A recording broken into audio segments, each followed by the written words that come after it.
Welcome to the worst financial mistakes in the Bible and how you can avoid them. In chapter 2, we're going to cover the topic of hidden greed.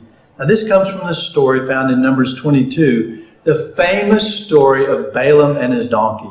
How many of you already know this story, right? You've read it hundreds of times and you know exactly what happened. Balaam is rebuked by a donkey 3 times. I have a friend who's not a Christian, and he hates this story of Balaam and the donkey. You know why? Because he says to me, what did he do wrong? Why was Balaam rebuked?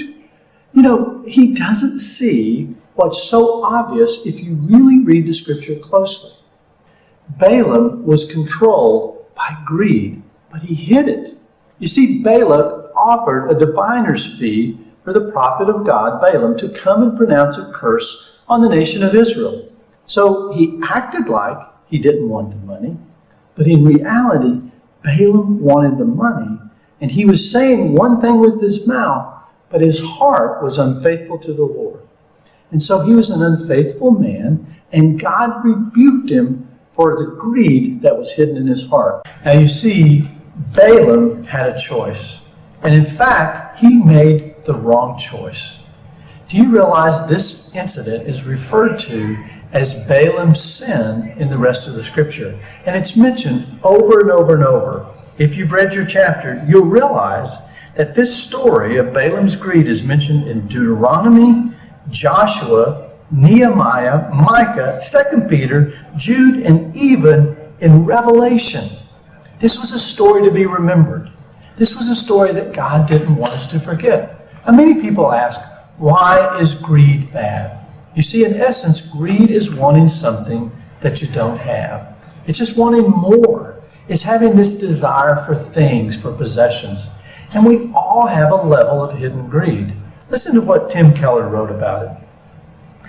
Jesus talks about greed 10 times more than he talks about adultery. You know when you're committing adultery, but almost no one knows if they are greedy. We're always comparing ourselves to other people. It's a frog in the kettle kind of thing. However, the fact of the matter is that the Bible is much harder on greed than on materialism. It's a horrible sin, a terrible sin. In fact, my friend Randy Alcorn said that Satan is the Lord and master of materialism. Those greedy desires aren't coming from God the Father. They're coming from the father of this world, who wants to tempt you to have a greedy outlook on life, yet to hide it from other people. I had a Catholic priest tell me one time he had never had anyone make a confession in the confessional booth that they were greedy. It's something that we don't want to admit, and we believe we can hide it. But one of the reasons that greed is so bad is because it tells the world that what we value are money and possessions more than our relationship with God. And so God abhors greed, and the consequences are terrible. Do you remember what happened to Balaam? Balaam was destroyed by the sword. But not only that, all of those people who followed him. Listen to what the scripture says in Numbers 31. They were the ones who followed Balaam's advice and enticed the Israelites to be unfaithful to the Lord in the Peor incident, so that a plague struck the Lord's people. In other words, even the followers of Balaam were wiped out and destroyed because of their unfaithfulness to God because of greed. This is a trap that gets all of us.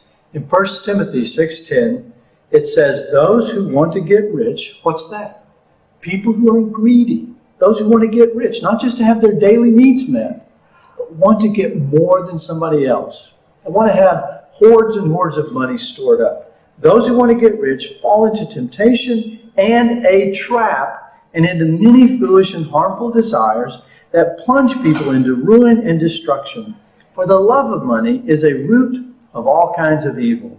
Some people eager for money have wandered from the faith and pierced themselves with many griefs.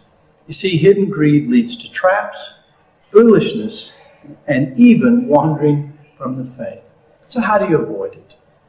We all have this temptation, but you don't have to fall into the trap. You don't have to be rebuked by Balaam's donkey. You don't have to suffer the consequences of hidden greed if you learn to be content. You know what contentment is? It's saying, Lord, thank you for what I have today, right now. Thank you that you've provided enough.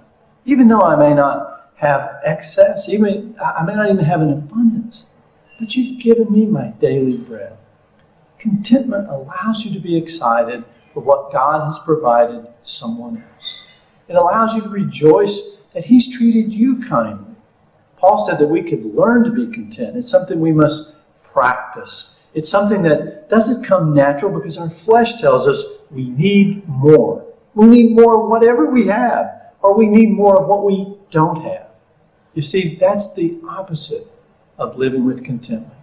It's a beautiful witness when we're able to say to the world, God has been good to me. I have what I need. He's always supplied on time. So let's learn to avoid this trap of hidden greed. Hidden greed happens to all of us. We can't keep it from the Lord. In fact, He says that it is on par with committing adultery. So how do we avoid it? Contentment is the only antidote to desiring more. Learn to be content with what God has already given you.